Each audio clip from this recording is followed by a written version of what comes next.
if having caffeine this late is good for me or not. What are you having? Coffee. Oh, gotcha.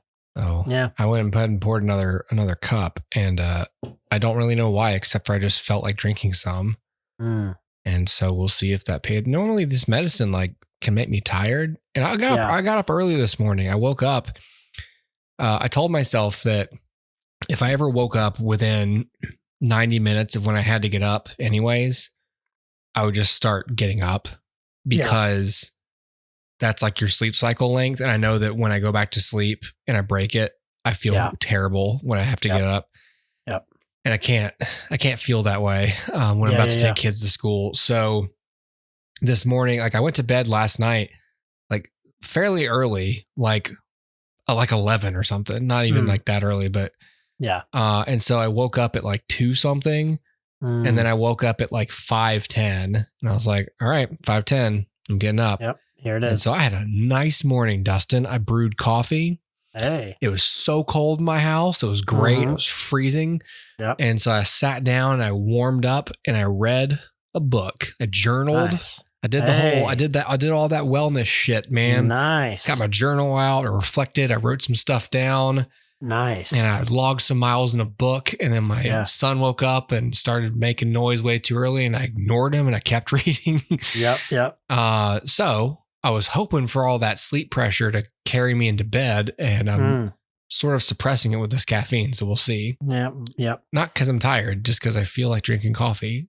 Our sleep rhythms are different, yours and mine. Oh yeah. I cannot get to bed before 12:30. Mm-hmm. Not because I'm not tired. Sometimes I'll fall asleep right here on this couch, but during the show. but because I'm just I want to do things. I want time to just do stuff. Yeah. And so, I'm the exact same way though. So I just sabotage myself and stay up too late. Yep. And then I wait, I set my alarm for 5:15 usually. Ugh. Yeah.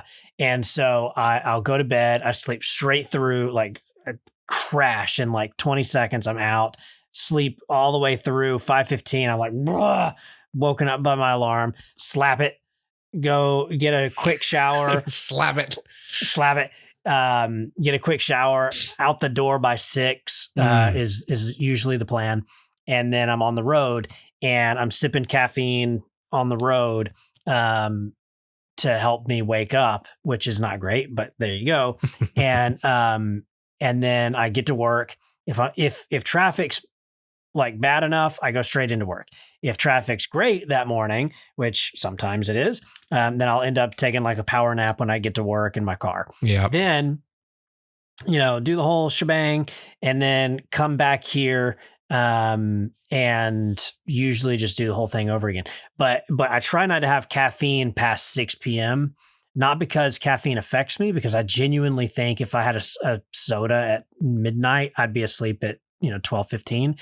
But it doesn't do anything.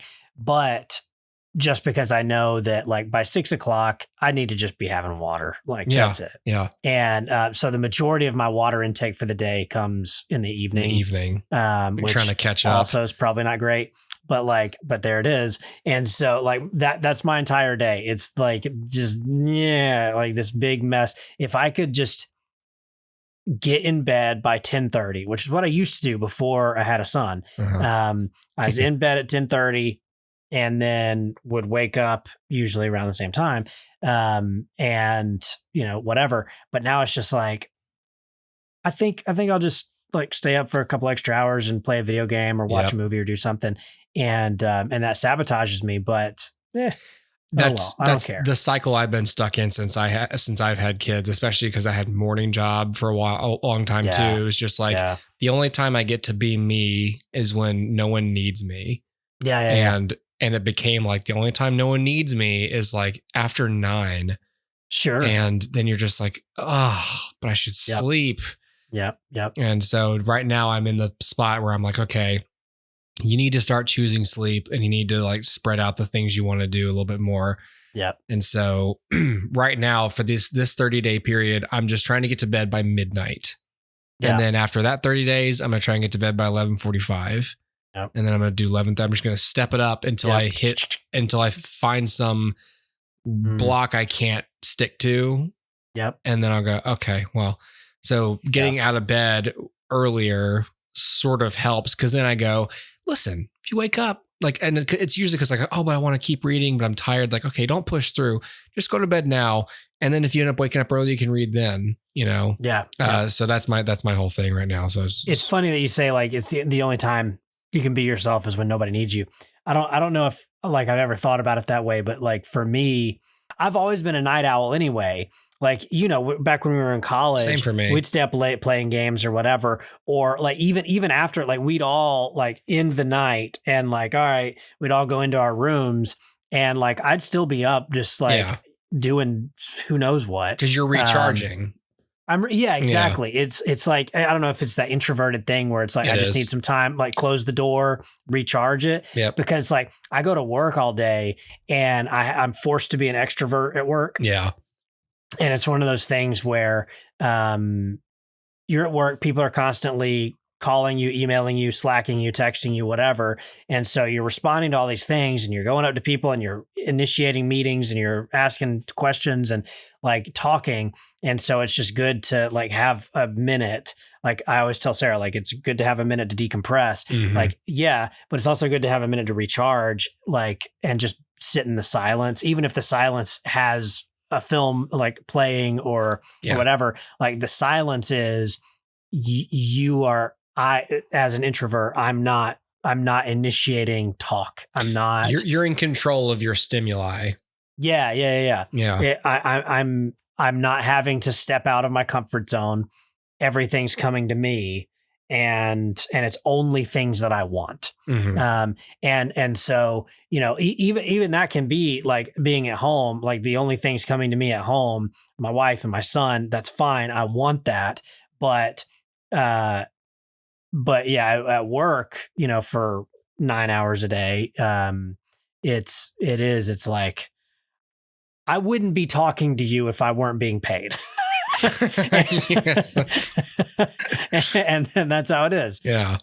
Yeah, dude. It's, the whole day is essentially asking for your bandwidth. And when you're neurodivergent like us, for me, I just go like, I have to get to the point of the day where I'm trying to ride the balance between being what I need to be for the people who need me. But also it's like, I really do have to plant my flag in the ground and be like, okay, now it's time. Now it's time for me to do my stuff. Like it's time for me to, just sort of, I was going to say free ball. That's not what I meant. It's just time for me to blue sky. I don't know why I thought of free ball. Listen, guys, I've just got a free ball. Okay. You got a free bird. I've got a free ball and y'all have to let me do that. Yes. Cause it's who I am. Yes. But yeah, like free associate probably was what I was trying to do. And sure. Went to free ball. Yeah. That's a different thing. Anyways. Okay. Well, so yeah, that's what's leading to the caffeine. I just feel like drinking it. Yep. Go for it. Cool. Sometimes being yourself and advocating for your limits, Dustin, sometimes it hurts people's feelings. Yep. I'm trying to find your segue. Let's talk about You Hurt My Feelings. Hey, okay. Go for it. What kind of story were you thinking about, Hal? Something in a prison. Oh, all right. And what about a prison interests you? Jail? For sure. Happy anniversary. We're so lucky. Yeah. So, Elliot tells me you're a writer.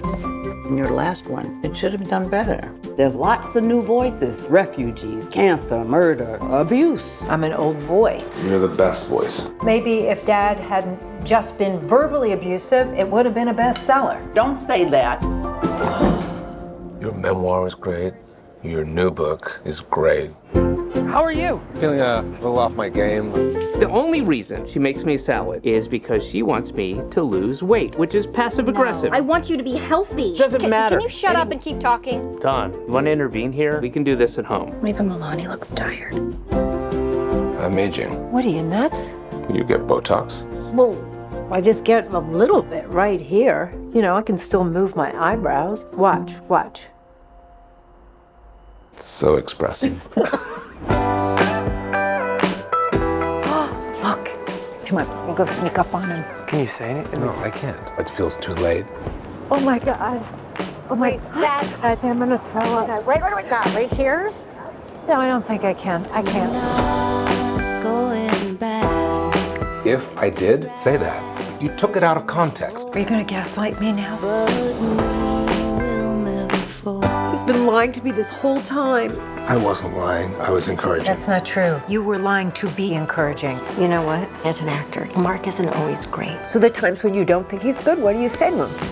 You were so fantastic. Really? Mom, you're always expecting the best from me. You're welcome. Just needed to do something meaningful. What you do is kind of meaningful. To who? No one. This whole world is falling apart, and this is what's consuming you. Mom, you're not helping. I love you. Oh, okay, well, then never mind. You Hurt My Feelings is a film that I rented at the library, but you can watch it places. It's not the only place to find it, especially because God knows when this episode is getting released. But it's directed and written by Nicole Holofcener. Yeah, I don't know. You may know her from other films like The Last Duel, which was very popular. She was the co-writer and a producer on that movie. I heard really great things about it. I just never got around to it. But there was that. There was Can You Ever Forgive Me? I remember people talking about that movie. That was the Melissa McCarthy film. That people, again, it was one of those. Mario Heller directed that. Okay. Yep. There was Enough Said, also with Julia Louis-Dreyfus and James Gandolfini, writer director of that.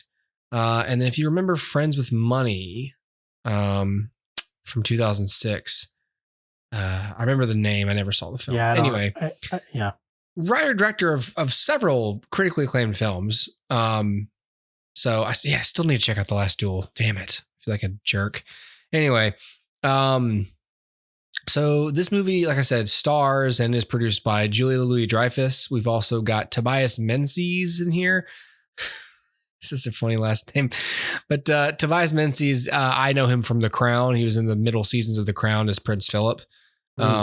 We've got Michaela Watkins, Arian Moayed, Owen Teague, and Jeannie Berlin in here.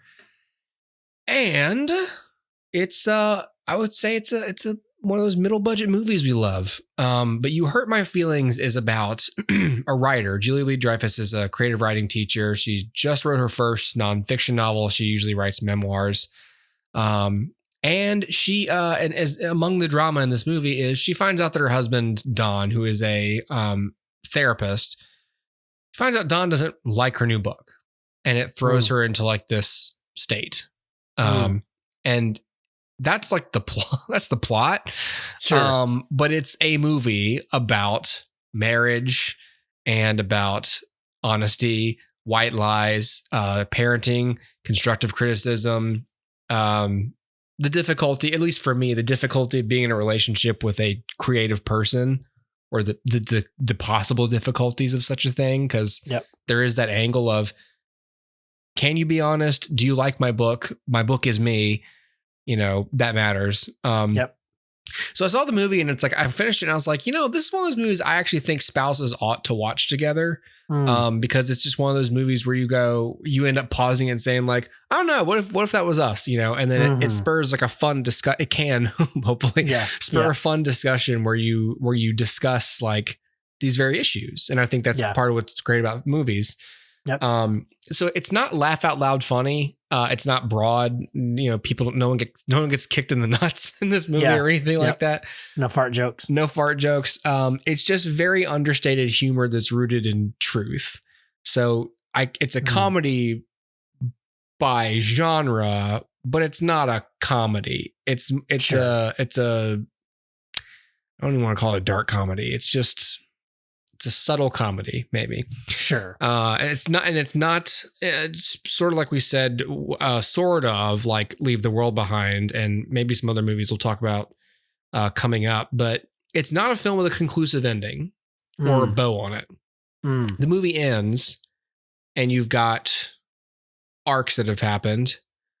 But it doesn't quite have a bow on it. It just sort of, I don't know, maybe it does. Anyway, I mean, at least when I finished it and I wrote that note, I felt like it sort of ended without telling you something, but it sort of does that thing where it's like, hey, here's the story. Like, obviously the characters are all like alive and still going to live life. We're just not going to pretend like life is. It doesn't do that mainstream movie thing of everything's fine now. Yeah. We worked it out. Exactly. It's like people still have stuff going on, but we've told this story anyway. So that's You Hurt My Feelings. I think I recommend people see it, but it's one of those movies where you can't go into it expecting more than what I'm going to toot my own horn. You can't go into it expecting more than what I just described. I've perfectly summed up this film. I've perfectly encapsulated this film. No need to take action yourself. Yes. No, but you can't go in expecting like, oh, well, there's Elaine Bennis. It's going to be hilarious, Yeah. You certainly aren't going to go, hey, there's Tobias Menzies. Mm-hmm. Sure. Woo! Bring your silly hats. Yep. Hey, there's David Cross, who played a character named Tobias. Hey. Bring your silly hats. Yep. Tobias. Him and his wife, Amber Tamlin, are actually like in the movie. They're recurring characters in the film as this couple that Don is trying to, help. Like they're people in his therapy office. Because the part of the movie is he feels like he's losing his edge as a therapist. And so that's like his story. Sure. All this. That's what he's going through. And actually, you know what?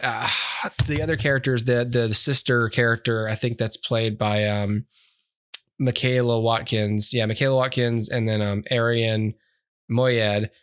So Michaela Watkins is like an interior designer, and she's dealing with people, this woman who has terrible taste, rejecting all of her ideas for this sconce, And then so that's professionally what's going on in her life. And then her husband, Arian Moayed, he's an actor, and he's kind of having his own thing with like, do they like me? Am I going to lose this part? So that's so everyone's kind of dealing with the issues of blunt honesty, whether or not they're good at what they do, whether or not that really matters, and what that means for their partnerships and, how that affects other aspects of their lives. Yeah. So, it's one of those movies where the plot presents more of a interesting discussion, and you watch these characters go through it. Yeah. But you don't finish the movie going like, whoa, what a revelation. It's just, oh yeah, it's that thing, right? It's that thing, Yep. And so that's it. I sort of liken movies like this to like eating a small healthy snack. You shouldn't feel terribly full or distended when you're done. You should feel like that was a sensible choice. Yeah. Those are some yummy cashews. Yeah. It's like I'm not feeling a flood of dopamine, but I feel good about myself. Yep. Having watched this and not something terrible for me. Yeah. Right. Yeah. It's the diet movie. The diet movie. I don't know how else to describe it in that sense. Like it's just, we go around chasing like, familiar feelings and familiar plots and movies and stuff. And so I got You Hurt My Feelings because I like Julia Louis-Dreyfus, and I thought that a movie about a writer would be fun to watch. Sure. It's the same reason I wanted to watch American Fiction before I even heard that it was like really good and it got nominated for all these awards. Like, I just like Jeffrey Wright, and the movie's about an author. I was like, all right, I'm there. That's cool. That's all I need to know. Yep. And then of course now it's like, I can't see it anywhere. Movie, by the way. Is it? Oh, see, at the time of this recording, I still can't watch it anywhere. Well, you could probably pay full price to rent it. But anyway, when I decided I was going to watch it, I was like, shit, still in theaters. What's up with that? And I was like, oh, it's doing really well. That's why. And I was like, oh, damn this success. Yes. How dare you be successful? So, but anyways, that's You Hurt My Feelings. So, Sweet.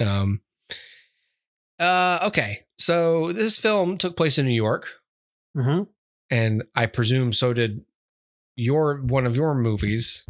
Yeah, you're right. Or I saw a little film called Somewhere in Queens. Step forward, standing 6 foot 2 inches. Matthew, stand, How long have they been doing that? That's 3 or 4 games. Weird, right? Yeah, I can see you hate it. Your kid, he had a good game. Where's he going to college? No, he's coming to work for us, a family business, construction. I'm a scout. If you want me to make a few phone calls, there might be a hole here or there. Some of those holes have scholarships. Who let the dog out? You know that's 20 years ago. I told him we should use Ain't Gonna Be No Rematch at the end of Rocky. That's 40 years ago. Who's this, Sticks? Oh, this is Danny. Nice to meet you. Yeah. Do not like her. Don't be mean in front of her. She don't know us yet. Come to dinner Sunday, 12 o'clock. Dinner at 12. I love it. I'll be there. Danielle's from Forest Hills. We worked on a house over there. Guy had a Maserati. Yeah, but it was yellow. No thanks. Any more meatballs? Oh, I'm making some more. Oh, no, please. Too late. No. No, you did it. You did it. No, really, I haven't. Everybody's getting more meatballs. Yeah, The seriously. neighbors are getting meatballs. He gets on that team. Everything changes for him. You need to turn down the rah-rah. What? I'm excited. Just let it be his choice. She broke up with me. I'm so surprised. Your mom's hysterical because she doesn't like seeing you like this, getting hurt. He'll be okay. I just gotta get his mind off it, Get him back on the court. Hey, Danny, he's not gonna make that team if he's sad like this. Maybe you could go back out with him. Like the pine trees lining the winding road. Leo, what did you do? You humiliated him. I'm trying to save him from a lifetime of humiliation. I've got a name. I've got a name. He's so stupid sometimes. Moving me down the highway. I always try to do what I think is best for you. You know you're lucky, Sticks. Have family that cares that much. Moving ahead so life won't pass me by. We call him Sticks because of the long legs. Came out of the chute that way. Just kept growing. Still growing. Really? Came out of my chute? So Somewhere in Queens has been on my list for a while. It was released in 2022, and I was very close to seeing this in theaters, but I didn't. And then it popped up. I think it's on Hulu. So if you have Hulu, you can check it out. So this is written by Ray Romano and Mark Steegman and directed by Ray Romano. So this is his directorial debut. So before we go any further, I love Ray Romano. Like, y'all, he's so underrated as an artist because everyone's just like, oh, he did the sitcom. Yeah. And it's like, yeah, he did the sitcom. He's stand up. Great, fine, whatever. But then, like, since Everybody Loves Raymond ended, his career has been so fascinating. Yeah. Because he had a really great arc on Parenthood, which is where I was first introduced to him as like a dramatic actor.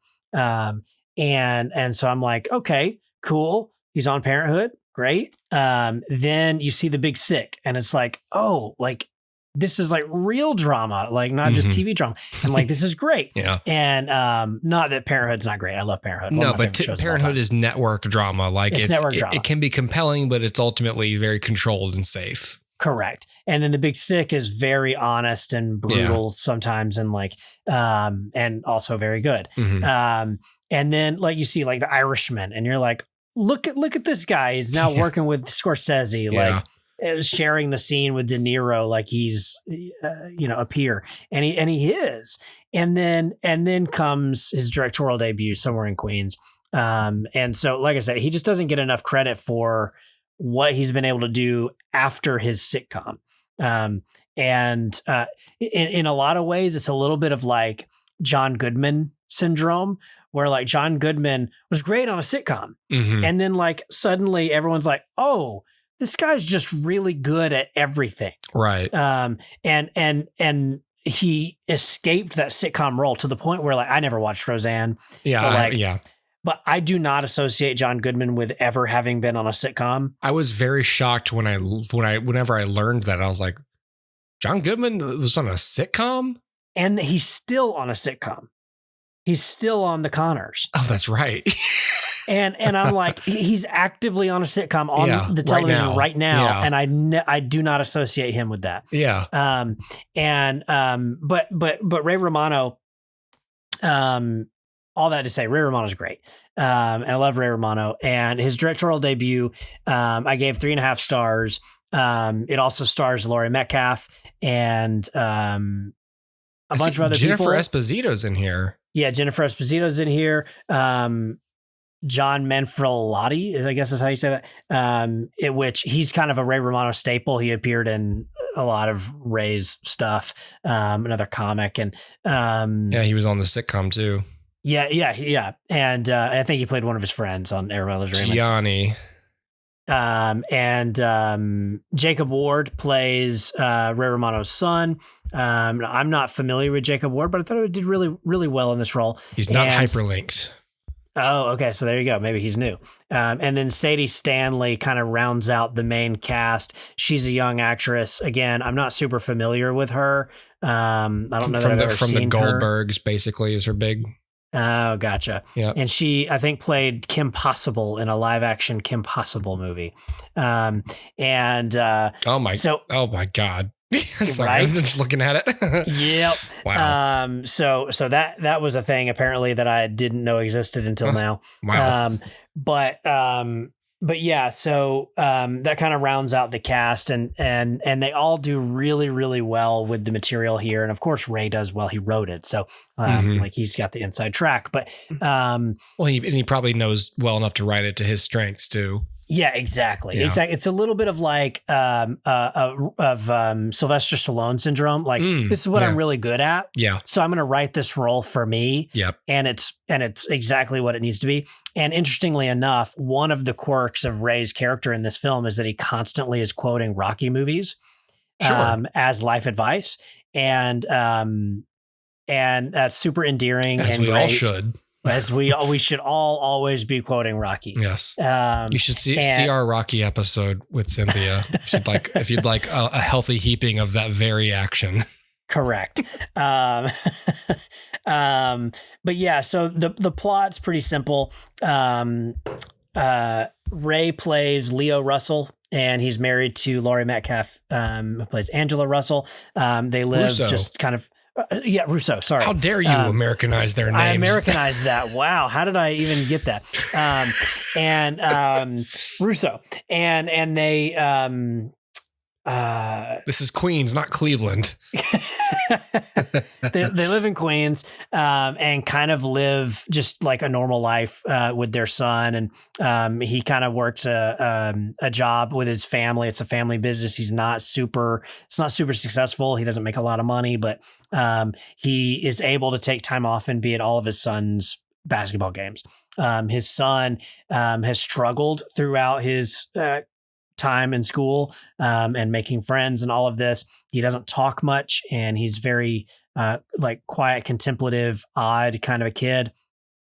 But basketball really opened him up, and so Leo's really involved in that and really wants him to open up.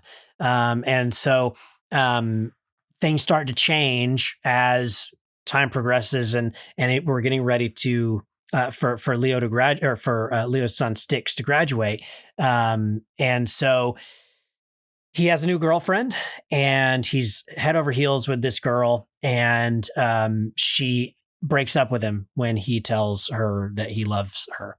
And so it breaks his heart, but as luck would have it, he has a tryout for a college basketball team, which would give him a scholarship and kind of allow him to avoid the life that his father has, of just kind of working for his dad and barely making ends meet. So his dad, Leo's just really adamant that he is able to succeed in this tryout. So he sees how heartbroken his son is, approaches his ex-girlfriend and says, listen, just take him back. Just it's fake. Like, I'll buy you a car, but just go hang out with my son, make him happy so that he can play basketball. He'll get the scholarship. Then you can break up with him. Mm-hmm. It's like 2 weeks. Just let him be happy for 2 weeks. Then you can break his heart. And so that's sort of the idea of the story is Leo is pushing something for his son, a little too strongly to his face and a lot strongly behind his back. Reminds me a little bit of No Hard Feelings that we also recently talked about with getting Jennifer Lawrence to sleep with their son before college. Like, exactly, he's too sheltered, and we need him to open up a little bit. Yeah, exactly. Before he goes off to college. Before he goes, or we're afraid he won't succeed. Exactly. Interesting. So this is another overbearing parent in a slightly different context. Right. This is the parent is the protagonist. Yeah. And it's presented, I've not seen No Hard Feelings, but it's presented, I would say, in probably a more subdued and, measured way. Yeah. Because it's not striving to be an over the top comedy, although there are some chuckles in here. Sure. And you'd expect that from Ray. Again, I gave it 3.5 stars. I think it's good. I think it does it does a lot of really good things. It does some things that I think it could expand on. And the film's only like an hour 45. Like, they could have added an extra 15 minutes and I think really milked some of the story that they could, maybe even a half hour. But wow, it was always enjoyable to watch, even when characters aren't making the best decisions. And it's just kind of a sweet movie. Where it lands, I think, is a really important message for dads, especially, but really for parents in general, in how you support your child and let them be free to be who they are and find their path. Like, yeah, maybe basketball is where they need to be right now, but maybe that's not where they need to be forever next week. Yeah. And let them, go through those phases like you did. And, maybe you are really into trombone, and then, the next week you're really into tennis, and the next week you're really into painting. Like, you can do all of these things when you're a kid and when you're young, because you're still finding what's bringing your soul happiness and what it longs for. And so, I think there's a really cool message in here about that for dads and letting your son, letting your children kind of be who they are, and just supporting them where they are, and not holding them to what is making you happy or what you think will make them happy, just because you think it will. So it's a good movie. I do recommend it. Like I said, it's on Hulu. It's not going to win any awards, or whatever, but like it's a solid directorial debut for Ray Romano, and whatever he does next, I'll be first in line. I think he's great. And this is a really endearing role for him, especially when we're used to maybe seeing him as a buffoon of a dad. It's really nice to see him just be an honest dad who makes mistakes and learns from them and tries to learn, rather than like, I Deborah, make me a sandwich. It's much more like, I'm much more real than that. Yeah. And, although I love Everybody Loves Raymond too. So, yeah. Somewhere in Queens, there you go. If you're into it, you're into it. I see that this was actually shot in New York. And it's interesting because like So Was You Hurt My Feelings was shot actually in New York, and a lot of what they talked about in the making of for that was like, it's so refreshing to actually shoot in New York City, because a lot of times you just can't do that. Yep. It's too prohibitive. Yep. And there's an energy to the city that can't be replicated by doubling another city for New York. And it's Vancouver again. Right. Exactly. Yeah. It's like, it's just, and so growing up hearing that, like whenever people are like, oh, it's just so great to have the energy of the city, I was like, okay, whatever. Like, but I've only been to New York once, so I can't tell you what that feeling necessarily is, but I can tell you that, I can intellectually grasp the idea that being in a place as iconic as that is singular. Yeah. And shooting there must be an experience that can't be, faked. This film feels like a love letter to Queens. It's very, it's just blue collar. It's simple. It's fun. It's, it's everything. It's like family and, really the Italian American experience and all these things that I think are they're early in the film. It's almost Sopranos-ish in that there's like these like B-roll shots of like driving through the city streets and seeing like landmarks and stuff. Yeah. And it's like, this is through Ray's eyes. Like he knows what he wants how he wants to portray the city. Yeah. And he's doing it well. Huh. Yeah. That sounds great. Yeah.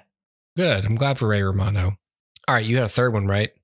I do. I have a little film called The Burial. Ladies and gentlemen of the jury, how y'all doing? For all of y'all that don't know who I am, my name is Willie Gary. Willie Gary. Willie Gary. William Gary. Never heard of him. What's so special about this guy, anyway? Litigation is war. It's a battle. Bam! And I'm not talking about no bullshit either. I'm talking about some Jean-Claude Van Damme ass-kicking shit. Truth is, I may have gotten myself into a lot of trouble. I've been your lawyer 30 years. We can find a way out of it. You've never sued anybody before in your whole life. This fella tried to bully me out of business, and I don't think I should be expected to stand for it. Mr. Gary hasn't lost a case in over 12 years. You suggesting I hire this guy as one of my lawyers? Y'all come on in. Pleasure to meet you, Mr. Gary.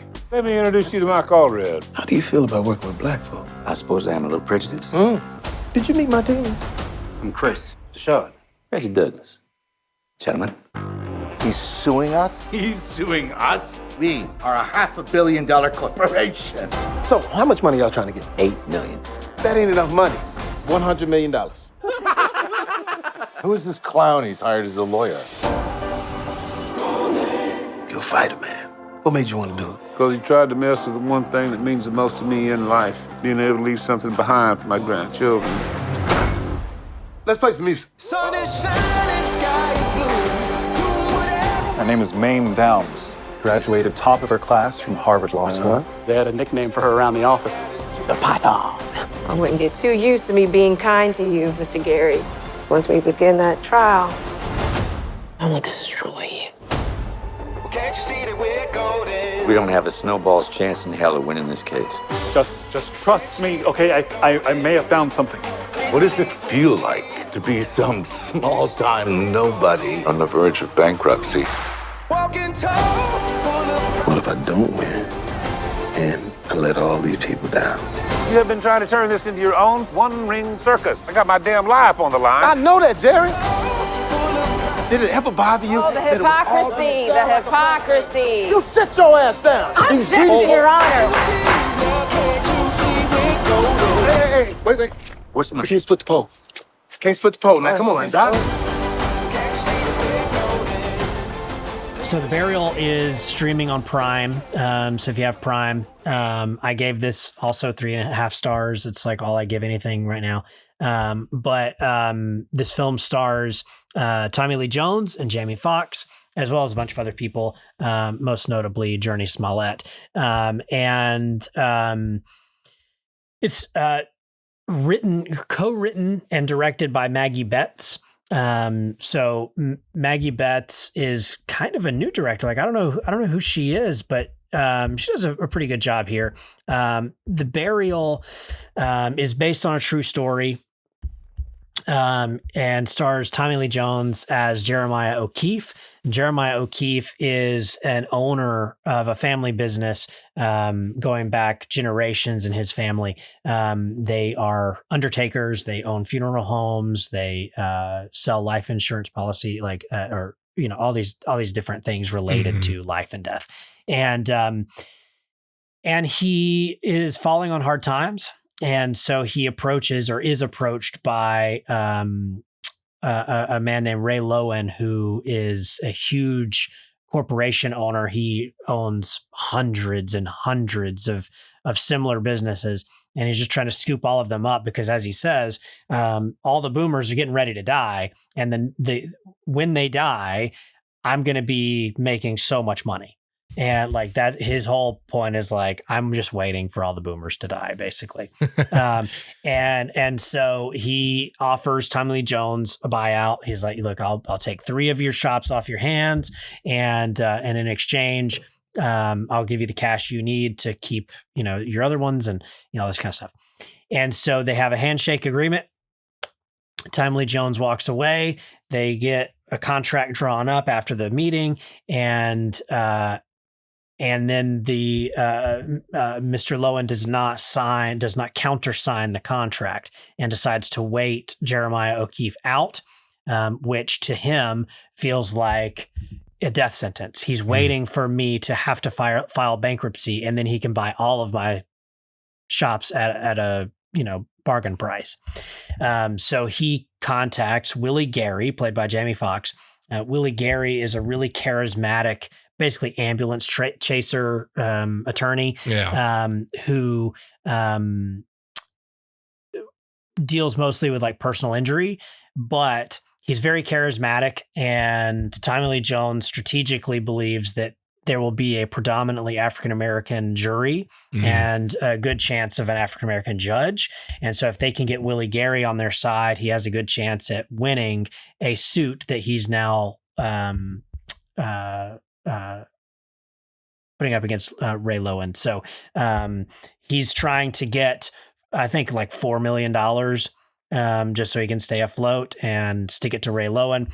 But in order for Willie Gary to lend his services, Willie Gary wants that to be $100 million. So the whole thing is kind of a courtroom drama. It reminds me of like any number of like 90s movies where like this is a middle budget film. It's starring a couple of like good, funny, but also really dramatic actors, people who are, it's like one legend and one like current big, this generation star, and both Academy Award winners. And it's the kind of movie that I think doesn't really get made anymore. And we say that a lot because I think you and I are both similarly like reaching for the kinds of movies they don't make anymore, and realizing like, oh, I guess they do. They're just really hard to find. And so this is one of those types of movies. It's just like a simple courtroom drama. I think that ultimately the film is hindered from being great by a few things. And for me, it's mostly just that a lot of the like more investigative elements of a courtroom drama are largely left out here, because I guess our protagonist really is Tommy Lee Jones. And so we're kind of watching him deal with all of this in the courtroom. So the more investigative elements of like, what is this big corporation that Mr. Lowen owns? Like what's actually happening here? And all that stuff that's so great in something like Spotlight, right? Where like, it's all investigative work. That's all super thrilling to me to watch them uncover a story and come with it. And there's a few moments in this film where you think that's where it's headed, and we never really get the full story. It's just enough to like push the courtroom drama stuff along. So we never really get the satisfaction of like the investigative element. But other than that, it hits most of the marks that you'd expect a courtroom drama to hit. And it does so with very solid, like really good performances. Like I would say this is one of my favorite performances that Jamie Foxx has ever given, simply because it's so charismatic. I mean, this is like the type of role that it's colorful. It's domineering. Like you have to have charisma, because the whole point is like he knows how to work a jury. He's almost a con man, right? Because he can put the right person on the stand at the right time, and he can swing it. Whatever they say, he can veer it off into whatever is going to really tickle the jury's ears. And that kind of role is always really interesting. And from the very first scene, which is like this really cool long oneer where we're like the camera's tracking with Jamie as he's like walking through the scene. So the camera's really only going forward and back because Jamie's going from like his bench over to the jury bench, box, and then like back and forth, and like walks back to his client and puts his hand on his client's shoulder, you know, like this man right here, and then he walks back up for it, like, let me just tell you something. And he like leans on the jury box and he's, you know, and then he walks all the way back, grabs a paper, you know, whatever. And so the camera's just kind of tracking him like this, but Jamie is like leading that, and he's moving that forward. And it's such a charismatic performance that from the first scene, you're like, I just want to watch this guy make 12 movies starring him. Yeah. And I'm in. And it's a really good role for him. Similarly, Tommy Lee Jones is great. He's always great. I feel like I haven't seen him in things in a long time. Yeah, I know, right? But between this and Finest Kind, which I have yet to see, it's like Tommy Lee Jones is having a little bit of a resurgence. But he feels like working. Yeah, he's just like, I guess I'll work again. Yep. And it's such a good performance for him too, because it's something that I guess we've seen this before from Tommy Lee Jones, but never this much. Like he feels old in this. Like he feels like he's settled. He feels like he's and I feel like Tommy Lee Jones has been old since the 1970s, but like, but he's been old since The Fugitive. The Fugitive. I was just like, yeah. But he's just always been old, but like, he's so present, but he's so grandfatherly, and he's so like helpless that it's a really interesting place for him to be. He's not helpless in like, you know, frail or whatever. He's helpless in like, they're taking advantage of me. Yeah. And I can't do any, like I have to, you have to help me. Yeah. And it's a very interesting place to see him in. And it's just so good. He's got so much pathos. It's like, I just can't help but just feel sorry for the guy and want him to win and want all the best things in the world for him. And yeah, man, it's a solid watch. A lot of people have said it's a funny movie. I don't know that I really thought it was that funny. Maybe there's a couple of times that Jamie Lee Foxx or Tommy Lee Jones gets a line or two, like a one-liner that's kind of funny, but I didn't really think it was all that funny. I think it's more of just an easy watch. So like, if you ask me like, where's this fall? Is this a courtroom drama? Is it a comedy? Kind of both. But like the idea is like, nothing's ever too deep. Nothing's ever too intense. It's just like an easy watch. You know what I mean? Like they used to make movies like this. They were just like, they come and they go. It's a good way to spend a couple of hours. And, you know, I don't feel stressed. I don't really feel particularly like laughy and jokey. I just like, cool. That was a fun way to escape for 2 hours. And now I'm on about my day. Yeah. And that's kind of what this movie is. So if you're hungering for like just some like 90s type easy watching free balling movie, this is your guy. But if you want something maybe a little more grounded, we talked recently about Runaway Jury. Which is, did we? We did. We mentioned it. Yeah. It was this has been a year ago or so. It was one of my favorite movies of 2003. 2003. Yeah. It was, so we would have talked about last year. So Sure. within the last year, we talked about that. Great movie, great courtroom movie. My favorite courtroom of all time is My Cousin Vinny. This is not that funny, Sure. but like this is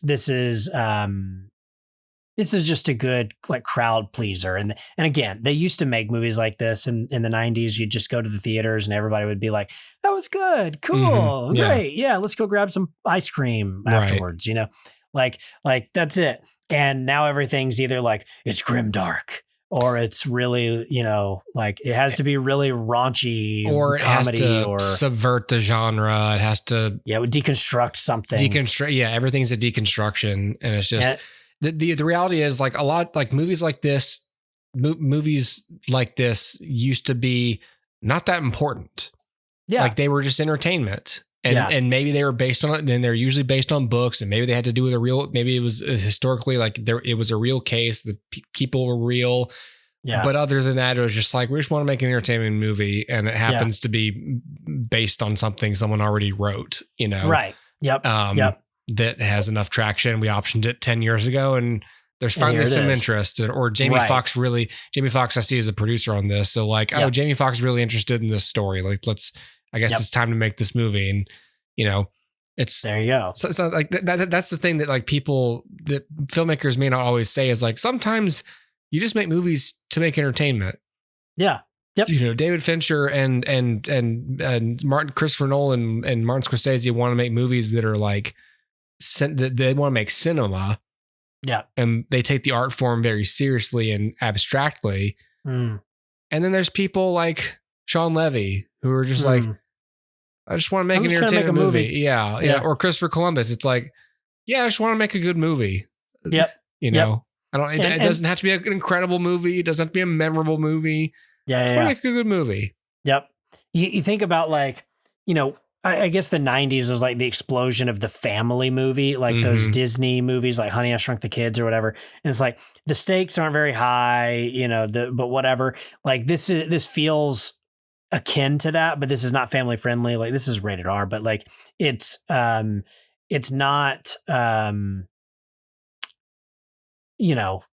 it's just akin to that in like low stakes, but yet, I don't know, just fun, like a fun crowd pleaser. Again, it's something that like everybody leaves the theater and goes, it was good. Yeah. That's good. Yeah. And it's just like, how do you say it was good? Do you say that was good? Or do you say that was good? Or do you say that was good? That was good. Like it's all the shades of that was good. Like, but there it is. It's just like 3.5 stars across the board, you're done, in and out. You've seen a film. So I would say if you want something like that, this is your film. If you want to see Jamie Foxx on the screen, this is your film.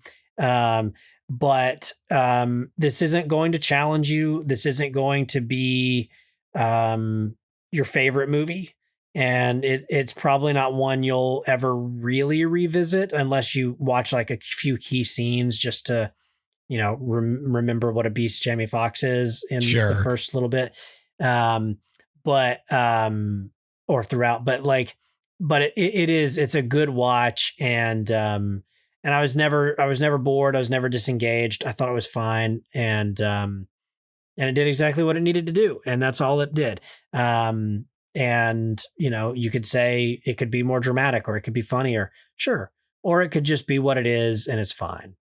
I have a couple to add to this list. I originally thought they may not fit, but I think they fit into this discussion that we're having about these other ones. Yeah. So I watched Lucy. You speak English? No. You speak English? Yes. Take me to the hospital now. Hospital. Somebody put a bag of drugs inside me. I need you to take it out. It's leaking. It is estimated most human beings only use 10% of their brain's capacity. Imagine if we could access 100%. Interesting things begin to happen. Yes? Professor Norman, my name's Lucy. I just read all your research on the human brain. It's a little rudimentary, but you're on the right track. Thank you. I have access to 28% of my cerebral capacity. I can feel every living thing. Since when did you start writing Chinese? Since an hour ago. What happens when she reaches 100%? I have no idea. All this knowledge, you can unlock secrets that go beyond our universe. I'm not even sure that mankind is ready for it. It's like all things that make me human are fading away.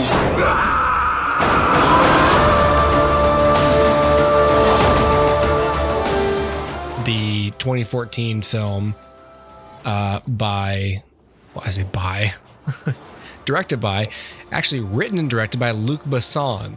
So people probably know what this is. It was that Scarlett Johansson movie that was sort of like Limitless, where a woman ends up, accessing a greater and greater percentage of her brain power. So Limitless was a film starring Bradley Cooper that was about a pill that allowed you to use your whole brain. And that guy uses it to become rich and powerful, basically. But the pill wears off and you got to get more of it and that whole thing. And so that was Limitless. So this was 3 years later. And the thing, it's Luc Besson. It's not like he watched Limitless and wanted to make that movie too. It's just, this is what people are going to think of, or probably did think of when this trailer came out. It was, we've got Scarlett Johansson.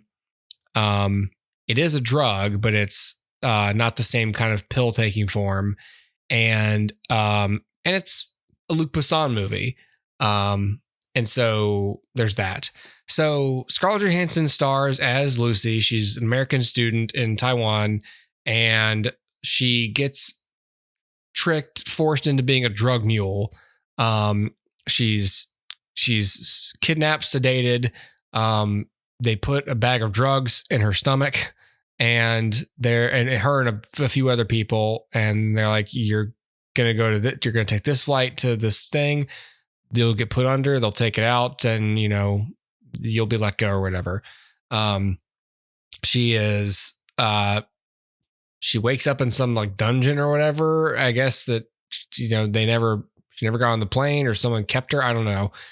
But she is physically, she's kicked in the stomach a bunch of times by a guy for no reason, and he's dragged out of the room. And what happened is the bag leaked. She has a really weird seizure where she's like spazzing out, and she's up on the ceiling like The Exorcist.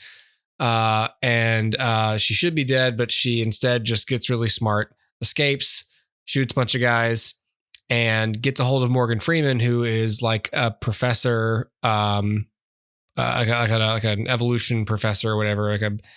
What is he actually? I want to get his credentials right. He's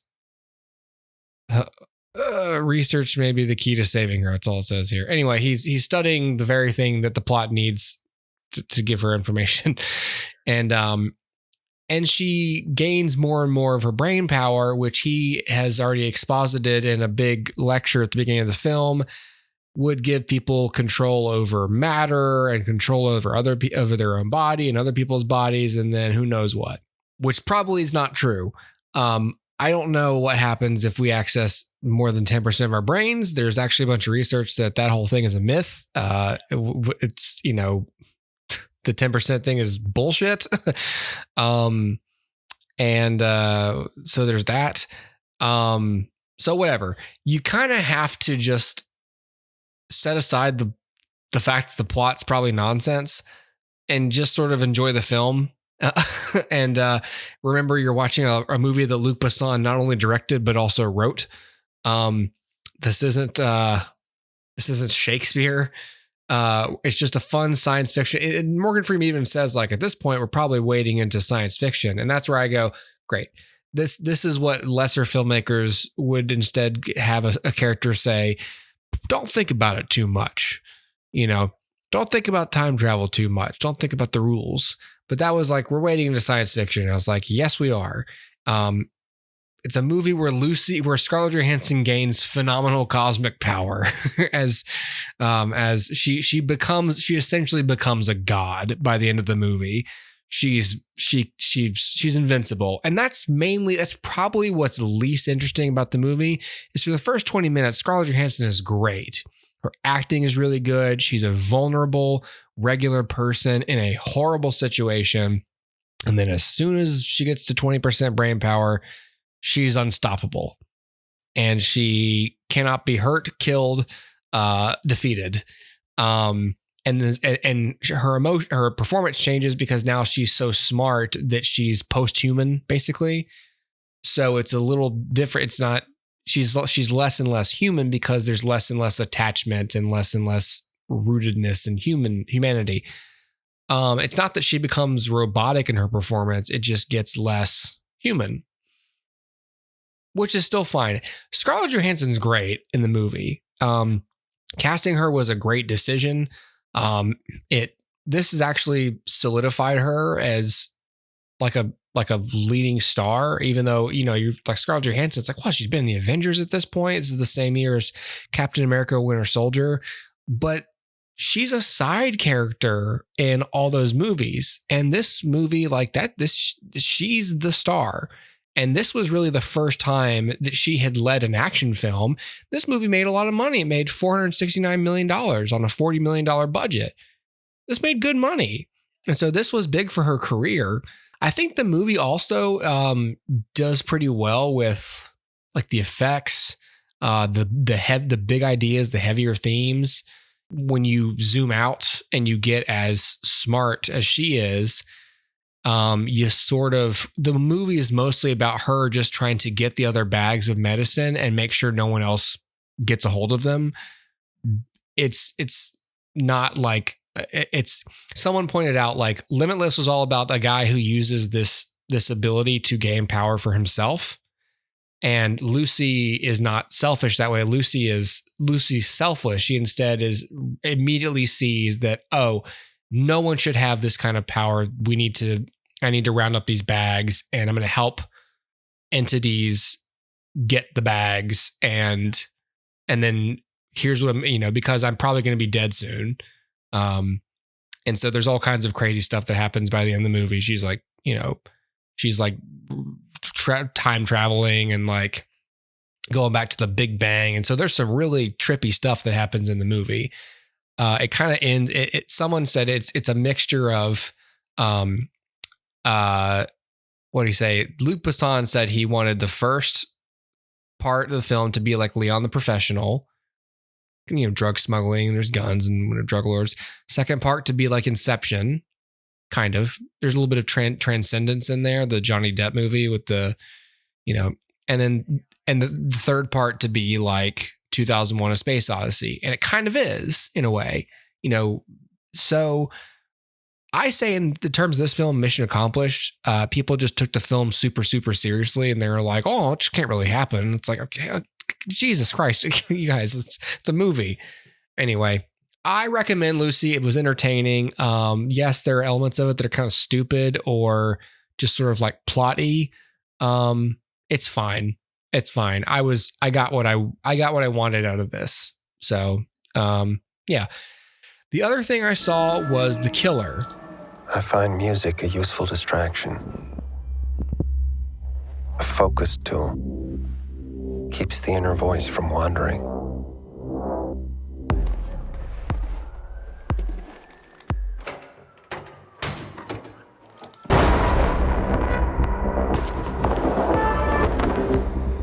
This is what it takes. My process is purely logistical. If I'm effective, it's because of one simple fact. I don't give a For what it's worth, I would never have involved your female friend.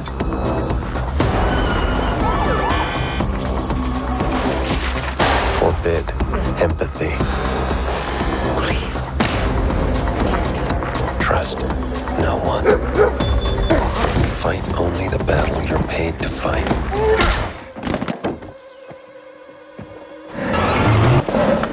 Breathe. Breathe. Calm. Prepare to be excited. This is what it takes. If you want to succeed.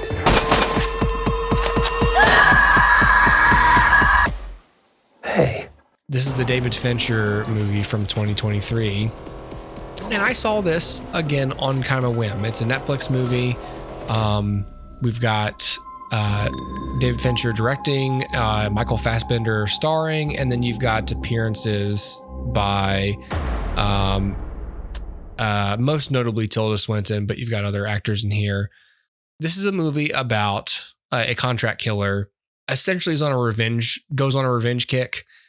You spend the first part, just the very first bit of the movie, on an assignment with him. The movie is near constant voiceover from this character, explaining his job to you, how meticulous he is, how careful he is. It's very well done. And then something goes wrong, and then he's He's going through a list of people to do a thing, basically. This was fine, and I don't have much to say about it. It just fits the theme tonight, which is like, it was fine. It was solid, you know. Good direction, you know, an engaging plot with Michael Fassbender's good, but it's basically, in the end, if I'm honest, it's David Fincher makes a Hitman movie. And in a way, it's sort of like a Mad Lib. It's like someone was like, it's like, pick a genre. Like, it's like an improv game. Pick a genre. Okay, now pick a director. Or that Jimmy Fallon game where it's like, here's the song, sing it like Michael Jackson. And it's like, all right, it's going to be a Hitman film, and your filmmaker is David Fincher, and it comes out of the Netflix machine, and it looks like The Killer. It's a David Fincher movie. It just sort of isn't very special. This is the man who made Zodiac, and The Social Network, and Gone Girl. Those are great films that he's made. This isn't a great film. It's just fine. It's a well-made movie that I'm puzzled needed to exist. So it's one of those things where it's like, do I want to watch this? If you like David Fincher movies, it'll be like a David Fincher movie. It's not going to be over the top. There's some cool scenes where there's some action, but it's not like crazy action. It's David Fincher action. And you'll be engaged. What I liked about Leave the World Behind, which we talked about in a previous episode, was that I wasn't bored watching it. I wasn't tempted to like do other stuff or, you know, clip my fingernails or snack too much or whatever. It was just like, oh, my eyes are glued to the screen because I want to know. And I have a similar response to The Killer. I was bored in some places, but ultimately, when you have a movie that's so heavily within voiceover, and it's a whole, you're trying to like, he's telling you what he's doing, but you're also trying to read what he's doing and what other people are doing and who these people even are. You get this effect of like, I should probably pay attention. And so I like that about the movie. You're forced to pay attention. It's just by the time it ends, you just kind of go, oh, okay. And so that's what makes it sort of just fine. And so much like many movies we talk about with your mileage may vary, it's a self-fulfilling prophecy. If you tend to like David Fincher movies, you won't hate The Killer. But if you want movies where something happens and you feel like there's a little more resolution or there's some kind of climax, you're going to go, oh, I'm sort of let down. But then again, it's a David Fincher movie. You should, if you know anything about like, if you're the kind of person who likes David Fincher's movies, you don't come into it with the expectation there's a big shootout at the end of this movie, right, and that he kills a bunch of people. You know, you sort of know more what to expect, I would think. Yeah. So that's The Killer. I don't know. It's a decent Mad Lib, but it's a Mad Lib. You know, yeah. That's what I've heard about it. Is it was just kind of like, it's fine. Yeah. You know, it just, it's more like, I don't know. Do you want to watch this? Okay. Watch it. Go for it. Yeah, exactly. It's like, I'm not going to stop you. It's like, oh, should I get the fish tacos or the beef tacos? Do you like fish tacos? Yeah, I like fish tacos. Yeah. Okay. Well, then you should just get the fish tacos. Well, then get the fish tacos. Why are you asking me? Why are we even talking about this? Leave me alone. I didn't even ask. I'm trying to decide my own lunch. I got enough problems. Yeah, I don't know. What, I look like a guy that don't got problems? I got problems. Yeah. Like, yeah, watch it if you want. So there's 5 movies. Just, hey, watch them if you want, you know? Watch them if you want. I don't know. Do they seem good to you? Great. Yep. Great. They probably will be. Yep. People forget they carry their own biases and baggage into movies. If they want to like a movie, they're going to like a movie unless it's abhorrent. And then they go, God. Yeah. That could have been piece good. of shit. Yep. Horrible. Yep. Like when I watched Aeon Flux. Yeah. I saw a license plate that looked like that title today. Oh, really? It's been in my head all day. And I finally got to let it out. Yes. back into the ether where it belongs. Get out of my head. Get out of my head, Eon Flux. Yeah, I watched that movie and I was like, oh, sci-fi. Oh, cool looking, strange haircut, Charlize Theron. And you watch it, you just go, this isn't that very good. This isn't very good. Yes, I forgot that existed. Exactly. See, actors forget that. Actors think if I make myself unrecognizable, it's automatically a good time. Oh, yeah. I'm like, Yeah. And when you're people like Connor, where you're like, oh, something different. You watch it and you go, surely this is good. That kind of shit works on me. It gets my ass in the seat. And then I go, oh, why did I come here? Oh, why am I here? Oh, get me out of here. Bamboozled again. Can't believe they've done this to me. Damn my ADHD. Yes. Anyway, all right. That's another cold close, everybody. You should there leave. You go. You should leave. Get out of here.